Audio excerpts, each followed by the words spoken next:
Mga kababayan, si Kamanong po, inyong lingkod ay nagbabalik po muli para po magkomento po sa inyo dito po sa Tambayan mga kabayan.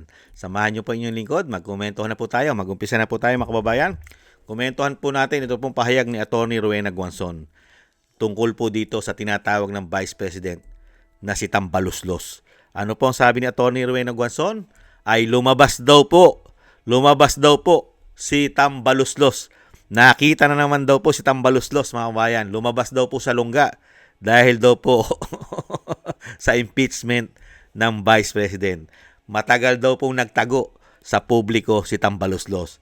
Ngayon daw po ay lumabas dahil sa impeachment na gagawin nila sa Vice President mga kababayan. Siyempre po, ang tagapagligtas lang naman po na para po sila'y masave, ang bawat isa sa kanila ay makaligtas sa ginawa po nilang anomalya at pagnanakaw umano sa pera ng taong bayan, ay ma-impeach ang Vice President.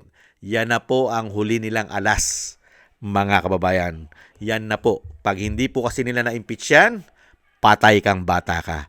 At magagamit na po nila ang kanilang golden visa, mga kababayan. Pag naging presidente si BP Sara, gamit na gamit po ang golden visa ng mga magnanakaw na politiko sa ating bansa. Real talk. Hindi po ba? Umpisa na po natin. Kaya bumalik si Martin Romualdez dahil impeachment na naman laban kay VP Sara Duterte. Yan. So ang script nila mga kababayan ay tuloy-tuloy pa rin na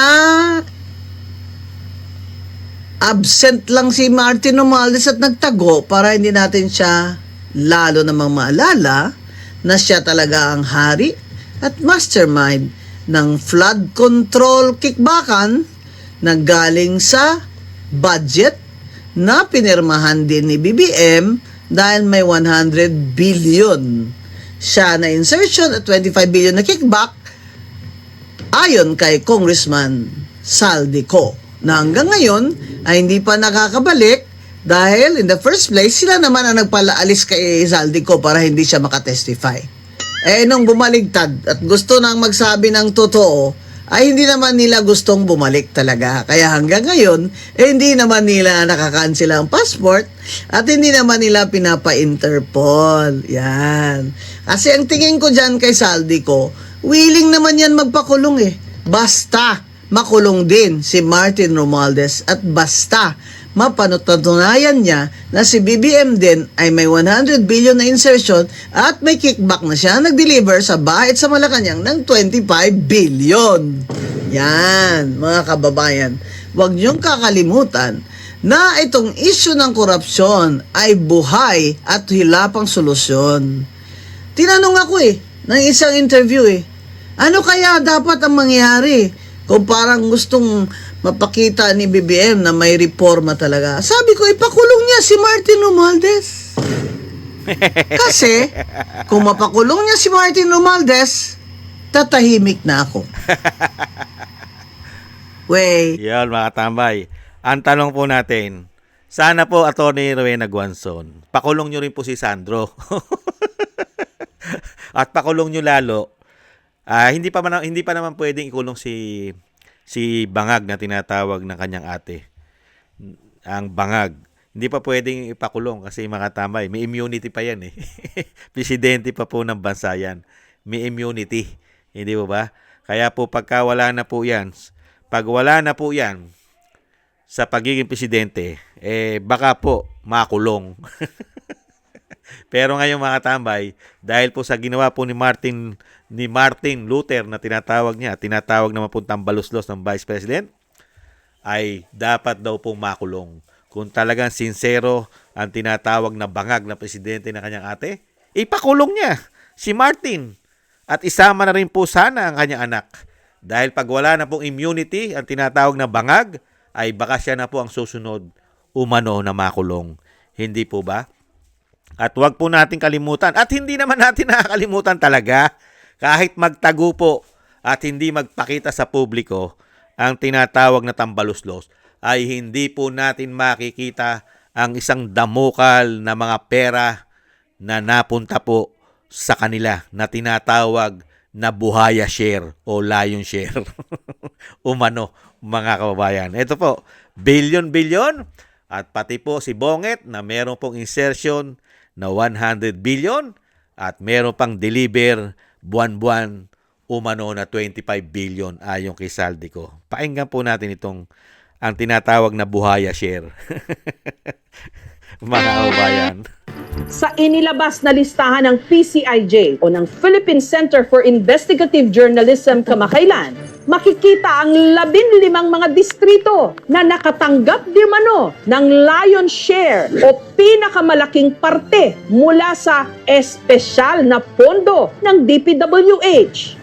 At ang nanguna sa listahan, ang unang distrito ng Ilocos Norte, kung saan ang tumatayong congressman, ang presidential son, Sandro Marcos. Sumunod naman sa kanya, ang Leyte 1st District, na distrito naman ng pinsa ng Pangulo, ang dating House Speaker Martin Romualdez.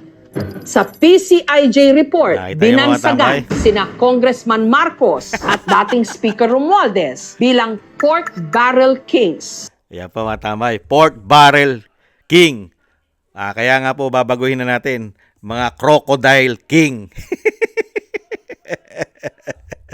Ibang klase po mga tambay. Ito pong buhaya share. Hindi na po lion share mga kabayan. Buhaya share na po yan.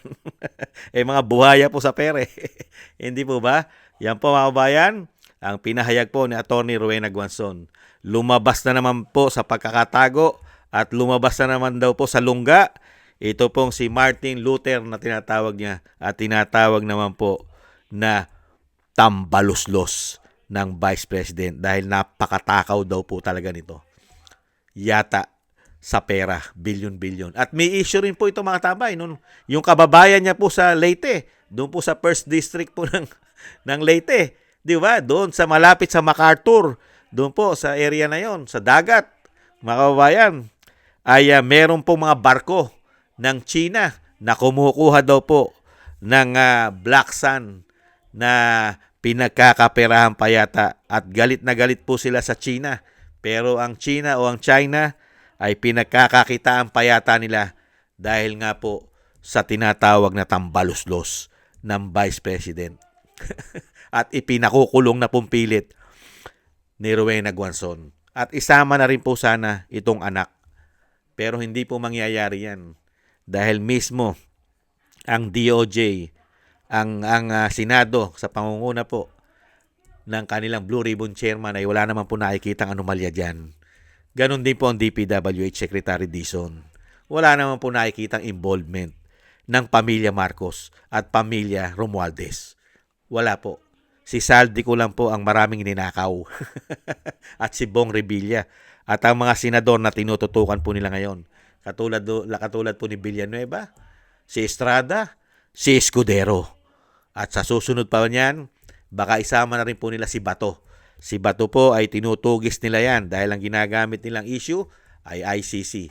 At si Bongo, ang ginagamit naman nilang issue dyan, ano po ang ginagamit nila dyang issue? Kay Bongo. Hindi po ba yung casino? Mga Pogo? Pogo, hindi po ba? Unbelievable. Yan po mga kababayan, ang komento po natin dito po sa pahayag ni Atty. Rowena Guanzon na lumabas na naman po sa lungga. Ito pong matagal na nagtago sa publiko dahil iniiwasan po at akala niya ay mawawala na ang issue ng pagnanakaw kung siya po ay magtatago umano. Hindi po mawawala yan. Yang issue po ng ginawa po nila na talagang nasa history po yan. History po ng ating bansa yan. Sindikato at talagang napakalaki, nakakalula na korupsyon nung sila po ang nanungkulan sa ating bansa. At napakatindi po. History din po.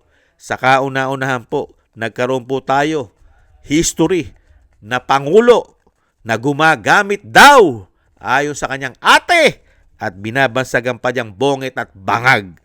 History din po yan, mga kababayan.